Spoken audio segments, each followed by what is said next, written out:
Very beautiful good morning to class 10 biology students.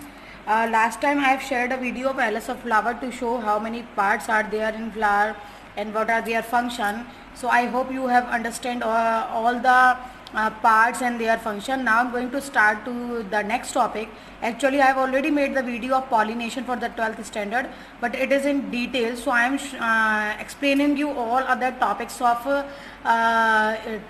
flower, related to flower, sexual reproduction of flower according to your 10th standard. If you want to watch all these video in detail, then go through the playlist of class 12th. You will get all these topics in detail. But now I am teaching all these concepts related to sexual reproduction in flowering plants according to your level, according to 10th standard. Okay, so now I am going to start the next topic, that is pollination.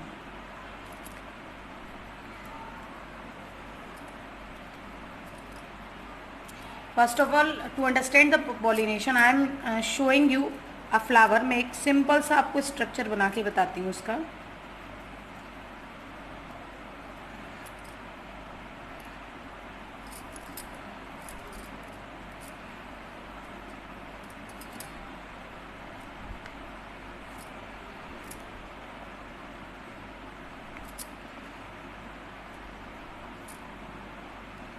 Suppose this is a flower in which this is the female reproductive part, that is known as gynoecium, or the single gynoecium is known as carpel or pistil. Okay, and that is the male part, that is known as, combinedly it is known as androecium, but it is known as stamen. The single unit of androecium is known as stamen.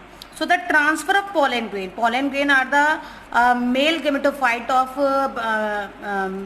male reproductive organ. जो male reproductive organ है उसका male gametophyte part है, and it forms inside the pollen grain two male gametes are formed. When the pollen start to germinate, two male gametes are formed. So the transfer of pollen grain from the anther, these are the anther, from the anther to the stigma. जब pollen grain anther से stigma पर transfer होते हैं, this process is known as pollination. क्या बोलते हैं इसको? Pollination. As we know, for the fertilization there is a need that male or female gamete come in contact. For it is the process by which these two type of gametes, male and female gametes, come in contact together. आपस में contact में आते हैं ताकि आगे का जो procedure है fertilization का वो हो. Now the pollination divides into two part. Pollination दो part में divide होता है, self pollination and cross pollination.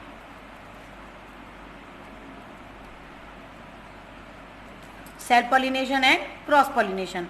So the transfer of pollen grains from the anther to the stigma of same flower or to the different flower present on the same plant. अगर किसी plant के pollen grain उसके anther से stigma पर जाते हैं, उसी flower के स्टिग्मा पर या फिर किसी दूसरे फ्लावर के स्टिग्मा पर जो उसी प्लांट पर प्रेजेंट है, this is known as self pollination. जैसे सपोज करें ये आपका एक फ्लावर है और इसी प्लांट पर, जिस प्लांट पर ये फ्लावर है, इसी पर कोई दूसरा फ्लावर है इस तरीके से, और उस पर भी इस तरह से एंथर और आपका स्टिग्मा प्रेजेंट है. ठीक, तो अगर same pollen grain same anther उसी फ्लावर के स्टिग्मा पर जाकर ग्रोथ कर रहा है, this is also called self pollination. और अगर उसी प्लांट पर प्रेजेंट किसी दूसरे फ्लावर के, अगर इसका पोलन ग्रेन दूसरे फ्लावर के स्टिग्मा पर जाकर गिरता है और वो फ्लावर भी किस पर है, उसी प्लांट पर है, this is known as self pollination. I am repeating the definition. The transfer of pollen grains from the anther to the stigma of same flower और different flower present on the same plant it is known as self pollination. Now the cross pollination, but थोड़ा सा minute change करना है. Suppose this is one plant of rose. ये मान के चले हम एक plant है rose का जिस पर बहुत सारे flower लगे हुए हैं. यहाँ पर कोई second plant है rose का, but it means the species is same, plant same होना चाहिए cross pollination के लिए. This flower is present on the other plant of रोज.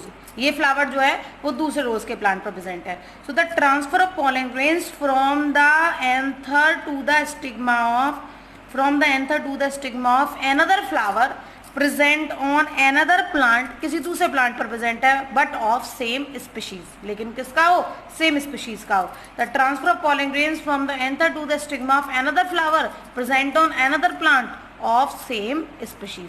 वहां पर अगर एक ही प्लांट के फ्लावर के बीच में हो रहा है दैट इज सेल्फ, या फिर एक ही फ्लावर में हो रहा है दैट इज सेल्फ। लेकिन अगर दो डिफरेंट फ्लावर पर प्रेजेंट है हो, दो डिफरेंट फ्लावर के बीच में हो, तो दो डिफरेंट प्लांट पर है, लेकिन कैसे हैं प्लांट, सेम स्पीशीज के हैं, this is known as cross pollination. क्या बोलेंगे इसको, cross pollination.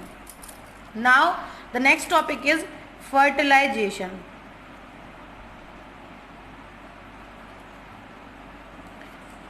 Fertilisation, when the pollen grain shed on the stigma, जब pollen grain स्टिग्मा पर आकर गिरते हैं, they start to germinate and form a pollen tube. ये जर्मिनेट करना शुरू करते हैं और क्या बनाते हैं, pollen tube.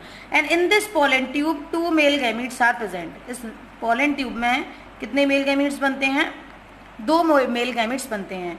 Now actually if we read it of I will teach in detail, then fertilization is further has 2 steps, syngamy and triple fusion, but for your level only I am discussing the fertilization, simple fertilization discuss कर रही हूँ। और किसी को ज़्यादा detail में double fertilisation देखना है तो वो क्लास 12 की वीडियो देख सकता है। तो यहाँ पर 2 मेल गैमीट्स आते हैं। अब ये क्या है, what is this, this is the ovary and inside the ovary ovule is present, and inside the ovule the ओवा इज प्रेजेंट। ओव्यूल के अंदर क्या प्रेजेंट है, ओवा। So when the male gamete fuses with female gamete, that is ओवा, it forms 2n, it means diploid zygote. Diploid means these gametes have half number of chromosome because these are formed by the meiosis, and when they fertilize together they form the zygote that is diploid in nature. So the fusion of male and female gamete, it is known as fertilization, and the product of fertilization is diploid zygote. Now zygote is a single celled structure. Now this zygote divide multiple times and form the embryo. ये zygote divide करता है multiple times और क्या बना देता है, embryo. Now all this process is going on inside the ovule. ये जितनी प्रोसेस है वो कहाँ चल रही है, ओव्यूल के अंदर चल रही है। It means the new plant is developing the primitive cell, the main cell और which develops into a new plant is growing inside the ovule. किसके अंदर डेवलप हो रही है, ovule. So after the fertilization what changes are going on in the flower, अब हम वो पढ़ने वाले हैं। So now I am going to discuss the seed and fruit. अब मैं आपसे डिस्कस करूंगी what is seed, what is fruit. अब आप जानते हो कि जो ओव्यूल है वो भी एक कवरिंग से ढका हुआ है ना, और ओव्यूल के अंदर क्या डेवलप हो रहा है, आपका एम्ब्रियो डेवलप हो रहा है। So after fertilisation ovule changes into seed. Ovule किस में चेंज हो जाता है, सीड में चेंज हो जाता है। एंड द सीड, ओव्यूल की जो कवर है, ओव्यूल जो कवरिंग है जिनको हम इंटेग्यूमेंट्स बोलते हैं, they changes into seed coat. ये किस में चेंज हो जाते हैं, seed coat. It mean seed के कवर में चेंज हो जाते हैं। नाउ इनसाइड दिस सीड, इस सीड के अंदर क्या प्रेजेंट होता है, एम्ब्रियो प्रेजेंट होता है जो एक नया प्लांट बनाएगा। Now you can see this ovule is present inside the ovary. ये ओव्यूल कहाँ प्रेजेंट है, ओवरी के अंदर प्रेजेंट है। So after fertilisation the ovary changes into fruit. Seed किसके अंदर बंद होते हैं, फ्रूट के अंदर बंद होते हैं। जब ओव्यूल ओवरी के अंदर बंद है, ओव्यूल सीड में चेंज हो गया तो ओवरी किस में चेंज हो जाएगी, फ्रूट में चेंज हो जाती है। If we talk about the texture, अगर हम टेक्सचर की बात करें फ्रूट की, तो जिनका टेक्सचर, जिनमें मीजोकार्प जूसी होता है उनको जूसी फ्रूट्स कहते हैं, और जिनमें जूसी नहीं होता है उनको ड्राई फ्रूट्स कहते हैं। अगर हम 12th स्टैंडर्ड में पढ़े तो उनको काफ़ी फर्टिलाइजेशन के बेसिस पर डिवाइड किया गया है कि ट्रू फ्रूट्स है, फॉल्स फ्रूट्स है, पार्थेनोकार्पिक है। लेकिन आपके लेवल में केवल अगर जूसी मीजोकार्प है, जूसी फ्रूट्स, अगर डाई है तो ड्राई फ्रूट्स हैं, ठीक है। अब जो ओवरी है उसके ऊपर भी एक कवरिंग होती है। अगर और डिटेल में जाएं तो ओवरी वॉल जो है वो किस में चेंज हो जाती है बेटा, फ्रूट वॉल में, और फ्रूट वॉल को कहते हैं हम पेरिकार्प। क्या बोलते हैं, पेरिकार्प। अब मैं बात करना चाहूँगी सीड के बारे में थोड़ी सी, कि भाई सीड एक्चुअल में, सीड के अंदर जो एम्ब्रियो है वो नया प्लांट कैसे बनाएगा। जब सीड बनता है, मैं यहाँ पर एक बीन सीड्स को बाइफर्केट करके दिखा रही हूँ कि अगर मैं उसको 2 पार्ट में डिवाइड करूँ तो इस तरीके से आपको दिखाई देगा। इस तरह की स्ट्रक्चर होती है ऊपर, इस तरह की नीचे स्ट्रक्चर होती है। These upper leafy structures are called plumule and this is called radicle, and these are the swollen parts which are known as cotyledons. So these are the 3 parts which are present in the seed. ये 3 part है जो seed में present होते हैं, ठीक है। Normally when the seeds are form, जब seed बनते हैं, they are in the active state मतलब they are alive but they are present in the inactive state, ये जिंदा होते हैं लेकिन इनएक्टिव स्टेट में होते हैं. All their metabolic activities stop except respiration, इनकी जितनी भी एक्टिविटीज है मेटाबॉलिक वो सारी स्टॉप हो जाती हैं, किसको छोड़ के, रेस्पिरेशन को छोड़ के. And this condition of this state of seed, this inactive state of seed is known as dormancy. उसको क्या बोलते हैं हम, डोरमेंसी. इस टाइम में सीड जिंदा है क्योंकि वो क्या कर रहा है, रेस्पिरेशन, लेकिन एक्चुअल में वो मेटाबॉलिक एक्टिविटी उसने सारी अपनी रोक रखी है, स्टॉप कर रखी है डोरमेंसी में. Whenever it gets the favourable condition, जब भी इसको फेवरेबल कंडीशन मिलेगी, वार्मथ मिलेगी, प्रॉपर टेम्परेचर मिलेगा, ऑक्सीजन मिलेगा, it start to germinate, seed जो है वो जर्मिनेट करना शुरू कर देगा. First of all the radicle start to grow, सबसे पहले जैसे ही उसको पानी मिलता है तो सीड बस्ट होता है, उसके एंजाइम्स एक्टिव होते हैं, एक्टिव होकर वो जो फूड है उनके कोटाइलिडोन्स के अंदर वो सारा यूज करके इनको देते हैं वो रेडिकल और प्लूम्यूल को, और ये रेडिकल और प्लूम्यूल डेवलप करके एक नया प्लांट बनाना शुरू करते हैं. The radicle develops into root, radicle नीचे की तरफ डेवलप करता है और क्या बनाता है, रूट बनाता है. while the plumule develop in the upper side it forms the shoot और stem, ये क्या बनाएगा, शूट या फिर स्टेम बनाएगा, और इसी शूट और स्टेम से क्या बनना शुरू हो जाती हैं, आपकी लीव्स बनना शुरू हो जाती हैं.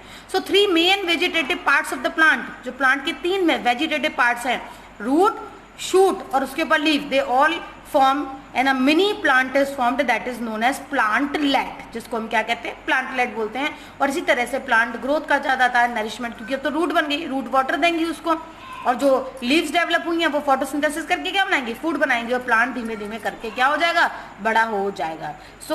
जब सीड अपनी इनएक्टिव स्टेट में हो that is known as dormancy. And when it will get the favourable condition, warmth, temperature, oxygen and all the remaining whatever the suitable condition for the seed, they start to germinate to form the new plant. So this is all about the sexual reproduction in the flowering plants. If you want to go to detail then you can see the video of class 12th.